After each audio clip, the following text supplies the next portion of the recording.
तो मेरी पूरी राजसमंद की जनता के लिए, यहाँ पे पधारे हुए मेरे पूरे परिवार के लिए एक बार जोर से जयकारा लगाएंगे। बोलो चार भुजा नाथ की, द्वारिकाधीश की। मंच पे विराजमान हमारे देश के रक्षा मंत्री, बड़े ही सरल और सहज व्यवहार के धनी, भारत को सुरक्षा में आत्मनिर्भर बनाने के शिल्पकार परम आदरणीय राजनाथ सिंह जी का मैं शक्ति और भक्ति की पावन धरा विश्व की मार्बल मंडी में प्रभु श्री द्वारकाधीश के पवित्र धाम राजसमंद में हार्दिक अभिनंदन एवं स्वागत करती हूँ। 175 जिसने उपचुनाव में एक सेना की तरह इस सीट को बरकरार रखा है, फिर से हम सब कर्तव्यबद्ध हैं और आने वाले 25 दिन में जरूर से भारतीय जनता पार्टी को फिर से राजसमंद विधानसभा में जीत दिलाएंगे और कमल का फूल खिलाएंगे। हमें पर्याप्त बिजली नहीं मिलने के कारण हमारी सिंचाई पूरी नहीं हो पा रही है। ऐसे झूठे वादे करने वाली इस कांग्रेस सरकार को हम सब किसान भाई, यहाँ पे विराजमान एक एक किसान भाई और राजसमंद विधानसभा के सभी किसानों ने ये निर्णय लिया है कि राजस्थान में हम कमल खिलाएंगे, क्योंकि ये जो झूठ हमसे बोला गया था, हमें ये कहा गया था कि 10 दिन में हम किसान ऋण माफ करेंगे, हम बिजली की दरें नहीं बढ़ाएंगे, पर्याप्त बिजली देंगे।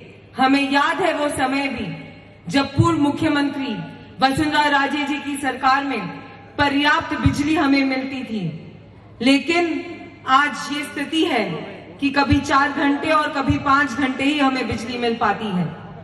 यहाँ पे विराजमान इस राजसमंद की विधानसभा का एक एक व्यक्ति, एक एक सदस्य ये जानना चाहता है कि उपचुनाव में जब बड़ी बड़ी थोटी घोषणाएं हुई, हमसे ये कहा गया कि आरके हॉस्पिटल में हमारे यहाँ पर मेडिकल की सुविधाएं, चिकित्सा की सुविधाएं और बेहतर कर दी जाएगी, तो हम सब ये जानते हैं कि सुविधाओं को किस तरीके से इन्होंने हमें सिर्फ और सिर्फ छला है और झूठी झूठी बातें कही है। हमें कहा गया था कि आपको पर्याप्त डॉक्टर मिलेंगे, हमें कहा गया था कि आपको पर्याप्त सुविधा मिलेगी, लेकिन आज हमें सिर्फ और सिर्फ कागजों पर ही कोई सुविधा मिल पाई है, धरातल पर वो नहीं उतर पाई।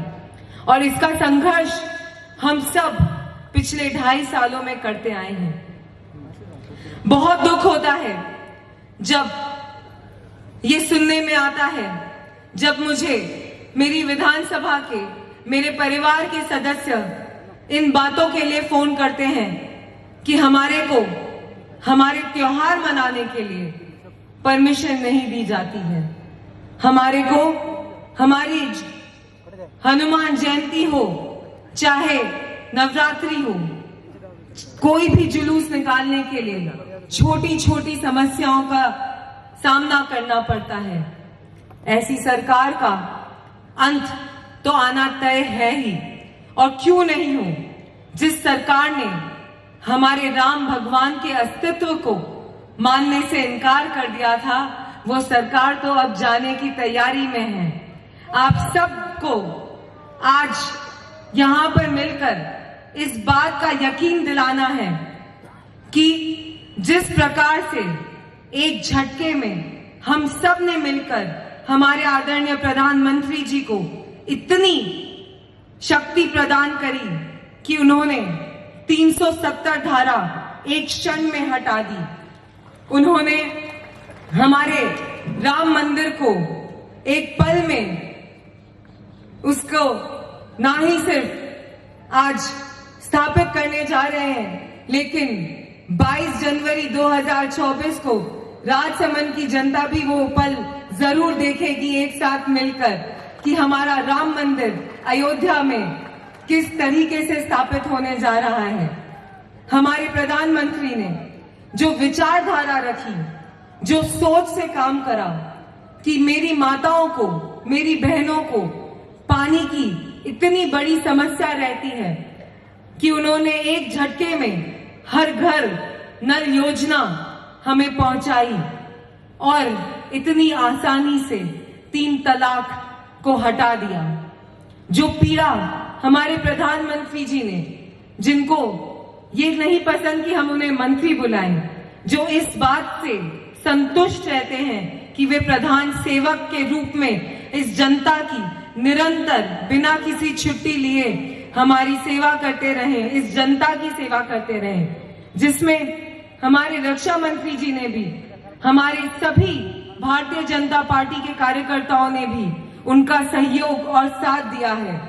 तो आज आजादी की अमृत काल में राजस्थान फिर से विकास के नए युग में प्रवेश करे, इसके लिए हम सबको मिलकर डबल इंजन की सरकार बनानी है। प्रधानमंत्री नरेंद्र मोदी जी को यह विश्वास दिलाना है कि राजस्थान में नया सवेरा आने वाला है। इसके लिए सुशासन का हमें कमल खिलाना है। अंत में मैं आप सब से यही निवेदन करूंगी कि नामांकन में कुछ भी लिखो, बस नाम मोदी होगा।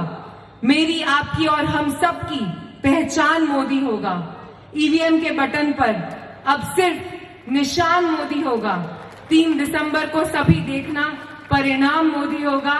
बहुत बहुत धन्यवाद। आपकी ये बेटी, आपकी ये बहन, आपके इस स्नेह को, इस आशीर्वाद को सदैव अपने दिल में रखकर आपकी सेवा निरंतर करती जाएगी। बहुत बहुत धन्यवाद, बहुत बहुत आभार।